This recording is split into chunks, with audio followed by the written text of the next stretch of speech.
So often God surprises us. Moses thought so.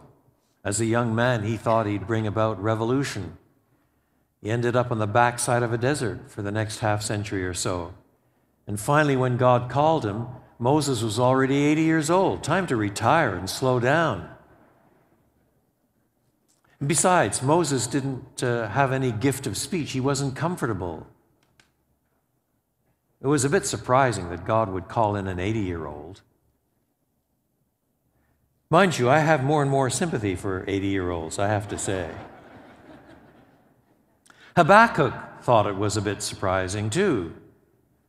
God is surprising. He could understand how God could use a regional superpower to chasten his covenant people because of their idolatry. What he didn't understand was how God could use a regional superpower which on every graph was socially more corrupt, was morally more corroded, was more violent, was more destitute of grace and godliness than the Israelite people that they were sent to chasten. How could God do that?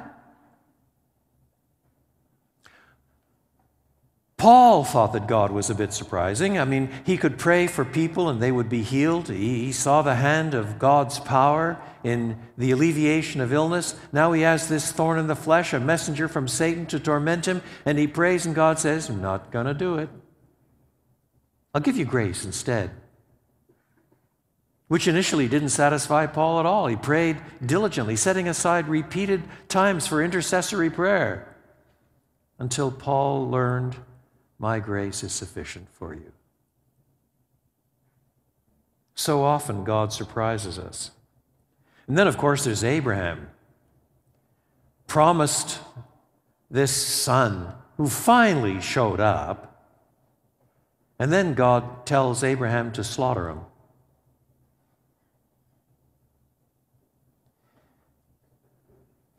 But one of the things that is most striking about the gospel is that at its heart, it is a gospel of surprises.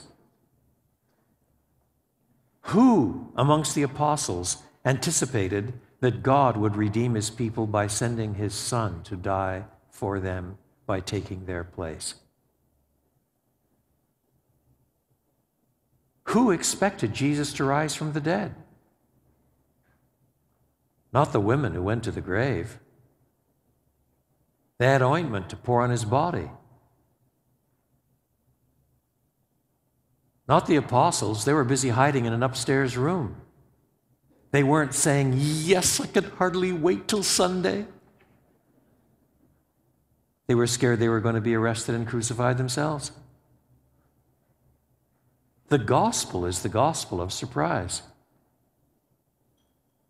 And despite all of the passages from the Old Testament scriptures that anticipate the coming of a Messiah who would be a servant, slaughtered lamb, glorious king, a triumphant conqueror, and a bleeding sacrifice, despite all the scriptures that talk along these lines, many of them using typology rather than mere verbal prediction to point in that direction, the truth of the matter is it wasn't by and large picked up.